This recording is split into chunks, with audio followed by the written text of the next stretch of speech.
de volta ao segundo bloco do Antenados na Geral. Estamos fazendo a nossa série de grandes mulheres da Bíblia, falando sobre Ruth. Foi muito bem colocado na última fala do pastor Everson aqui, que Ruth, ela, na visão dele, simboliza a igreja. E aí, meu irmão, quando chega em tempos de adversidade, será que a gente mantém a nossa lealdade com a nossa fé com o nosso Deus, na nossa fé com a nossa liderança? Isso é um dos temas que a gente pode abordar lendo um pouco, se espelhando na história de Ruth, né? Tem muita coisa ali que dá pra gente trazer para os dias de hoje. E ela tinha não só lealdade, ela tinha um apreço pela Noemi, ela tinha lealdade, tinha confiança. Eram essas três coisas. Tanto que ela até adotou Yahvé de uma forma extinta, sobrenatural. Então, todo esse princípio aí de apreço, de lealdade e confiança, nós podemos trazer realmente para a igreja de hoje, coisa que não existe mais. Né? Antigamente, as pessoas tinham esse apreço, tinham essa lealdade, tinham essa confiança em relação à igreja, em relação às autoridades, em relação... E ela, naquele período, um período dificultoso, num período também machista, ela tinha isso de uma forma arraigada e que Deus usou esse ato como um ato de prenúncios de bênçãos para a linhagem se formar através do apreço, da lealdade e da confiança dessa mulher para com sua sogra. Interessante, ainda dando continuidade. Eu vou entrar na questão bíblica, mas, assim, se me permite, claro. Até na área filosófica, por exemplo, Aristóteles vai dar uma contribuição para o preconceito muito grande. Ele fala, na sociedade grega, a mulher não tinha acesso a nada na sociedade. Aí ele também postulava o seguinte, olha, mulher tem que ficar em casa cuidando dos filhos, não é para o prazer. O homem, mesmo sendo casado, ele tem autorização para ter as meninas, hoje ditas de programas, e tudo muito bem aceito. Então, vê que a mulher ela sempre foi, né, até mesmo fora do contexto bíblico, já jogada para uma situação de inferioridade. Quando, na verdade, a gente sabe que Deus, no seu propósito, ele vai fazer essas vamos dizer, pensar de tempo em tempo alguma mulher para dizer, olha, eu não penso assim. Vocês é que criaram isso aí. É isso aí. Eu sou o Deus que criou com igualdade. A gente pode aprender isso mesmo. Claro, aí trazendo para a igreja hoje, o preconceito tão grande, hoje, eu vou levantar uma bola aqui um pouquinho até polêmica. Tem igreja que a mulher, por exemplo, com todo respeito à pastora, lá, por exemplo, eu por questão de obediência à convenção, que estão me vendo agora, nós não a recebemos com o título de pastora, né? É missionária. Aí tu vai ver lá no estatuto o que é missionária. É tudo que um pastor faz. Só o nome, por uma questão de entendimento, convencionais, que eu respeito. Hoje a pastora chega lá, até chamo pastora, né? Tá. Eu quero passar para o seu ministério, para a sua igreja. Olha, a sua carteirinha não terá o nome pastora, terá o nome missionária. Aí eu fico pensando, eu falo, mas né, são coisas que estão ainda... Que bobagem. Sabe? Na verdade, essa é a palavra. Mas é uma bobagem. É não sei o quê, faz a mesma coisa, mas não recebe título. Aconselha, faz tudo que o pastor faz. É verdade. Faz tudo, apresenta. E muitas vezes melhor do que... Com certeza. Só que por respeito. Com certeza. Estamos falando de lealdade? Hierarquia, né? A sua hierarquia. E pensa dessa forma... na sua denominação. Aí tem lugares que os pastores são tão radicais que não colocam nem no púlpito. Fica lá embaixo. A pastora deve ter passado por isso. Com certeza. Não, mas lá embaixo, não sobe, não. Mas uma coisa que eu acho interessante, acho que isso é o início de qualquer mudança de pensamento. Não é que às vezes seja necessário, a gente tem que respeitar aquilo. Mesmo discordando, a gente tem que respeitar porque é autoridade, mas assim, é quando a gente... qual é a base para isso? É bíblica? Então vamos debater Bíblia. Se a gente for dizer que mulher não pode estar no ministério por base bíblica, eu quero debater essa Bíblia.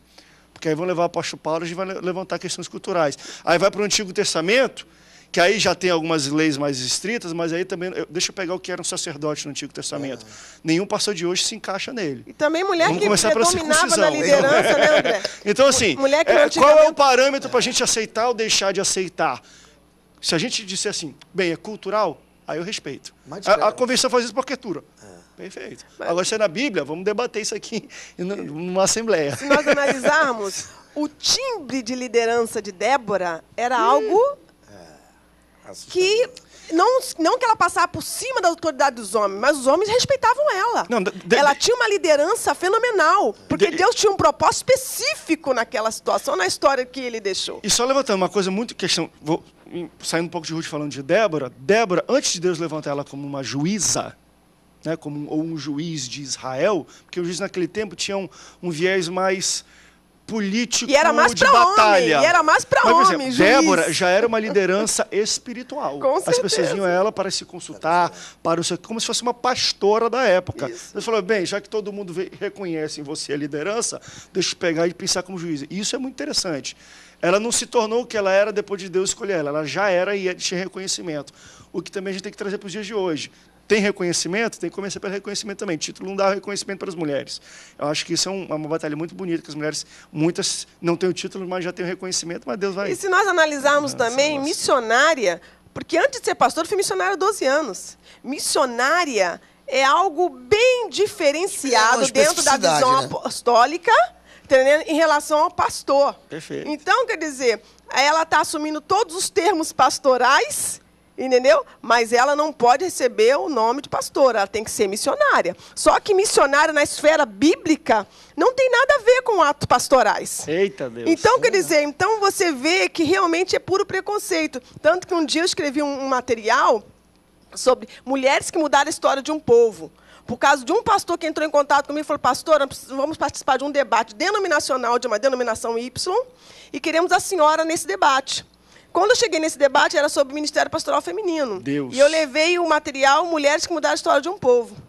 E foi algo assim sobrenatural, né? Porque, pela graça de Deus, eu creio que Deus viu que as outras pastoras não foram, e diante de todos os pastores presentes, só eu de pastora presente.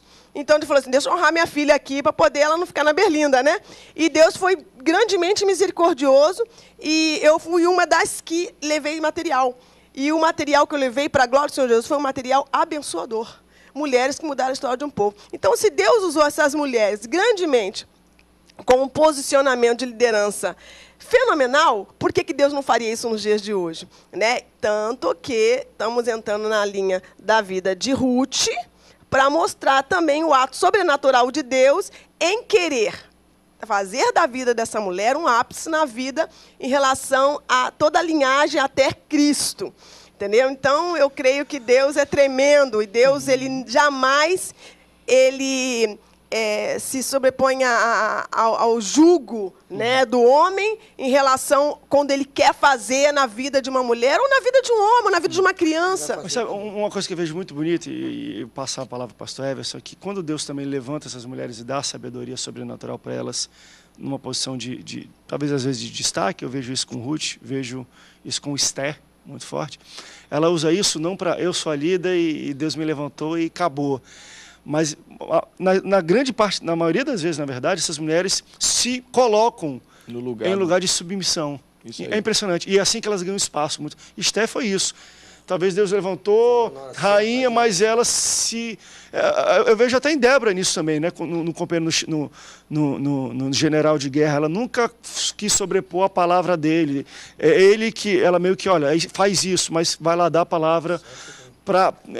É que nem aquela propaganda de mulher de... Ela pega um pote de palmito, que é ruim de abrir, ela abre. Aí quando ela vê que ela abre, ela fecha de novo. Amor, abre pra mim. Aí o cara vai lá e abre e se sente todo... André, é um pouco isso. Você vai cair das pernas. Ela se coloca num local de submissão porque ela acha que esse é o melhor caminho para eu chegar onde Deus quer que eu queira chegar.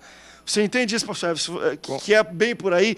E eu vejo na Bíblia mulheres assim. Deus levanta ela para a posição de liderança, não para dar uma de saúde, eu sou o rei, eu sou o melhor, eu que mando aqui.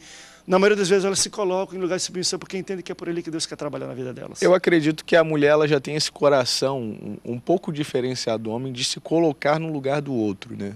Porque a mulher é mais sentimental. Então, eu acho que o grande fator da liderança feminina para a liderança masculina é que o homem ele age às vezes muito de forma racional.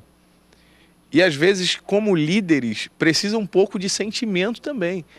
Então, a mulher ela se coloca mais no lugar do que o homem.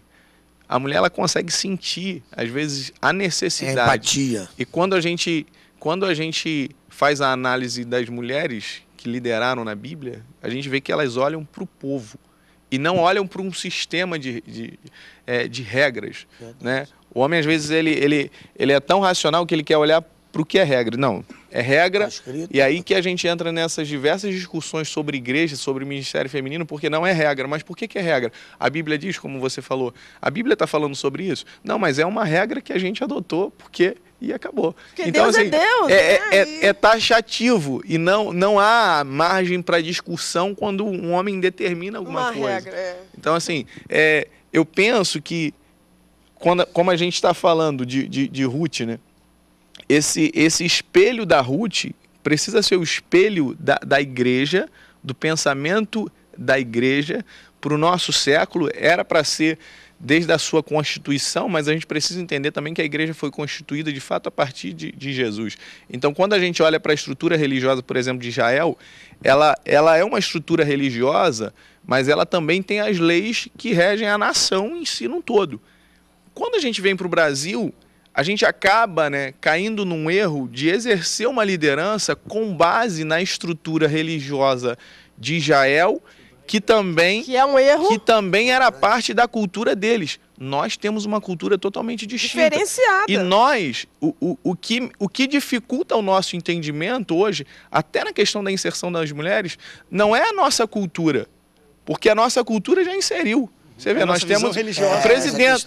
É uma questão de nós estamos concebendo uma cultura de uma estrutura que hoje não é nossa, de uma outra nação. Pastor, então isso dificulta o nosso pensamento. Vamos para um rápido intervalo? Foi muito. Depois eu volto isso, mas fantástico. Fala como é que eu mudei, meu Na verdade, a gente tem uma cultura no Brasil de como a gente trata homens e mulheres, só que a nossa estrutura religiosa pertence a uma outra cultura. Outra cultura. De mulher isso tem uma aí. outra coisa. Como é que bota as duas para encaixar? É por isso que a gente tem esses debates sempre. Vamos para um rápido intervalo, daqui a pouco a gente volta. Não sai daí, o Antenados volta já já.